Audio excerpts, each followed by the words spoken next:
Hello friends, আসসালামু আলাইকুম। আশা রাখছি সবাই খুব ভালো আছেন। আমিও আলহামদুলিল্লাহ ভালো আছি। বন্ধুরা, বিকেলের নাস্তায় মজাদার একটা রেসিপি শেয়ার করব। তবে আমরা সাধারণত সবাই চিকেন আর ডিম দিয়েই রান্না করি, চিকেন বা ডিম যে কোনো একটা দিয়ে।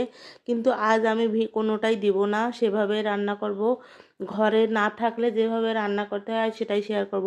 বন্ধুরা, পাস্তাটা আগে সিদ্ধ করে নিয়েছি, সেটা আর দেখালাম না। পাস্তা সিদ্ধ কি আর দেখাবো, সবাই জানে। এখন আমি পরিমাণ মতো তেল দিয়ে পেঁয়াজ আর রসুন আর মরিচ কুচি দিলাম, দিয়ে ভেজে নিব। এখানে সামান্য একটু হলুদ দিলাম, একটু কালারের জন্য, হালকা একটু কালারের জন্যে। এখন পেঁয়াজ মরিচ আর সব কিছু ভালোভাবে ভাজা হলে আগে থেকে সিদ্ধ করে রাখা পাস্তাটা দিব। আর পাস্তাটা দিয়ে বেশ কিছু সময় আমি এটা ঝরঝরা করে ভাজি করে নেব। আর এটা বেশি সময় নিয়ে একটু রান্না করলে, ভাজি করলে লাল লাল করে খেতে অনেক বেশি টেস্টিও হয়, ঝরঝরাও হয়।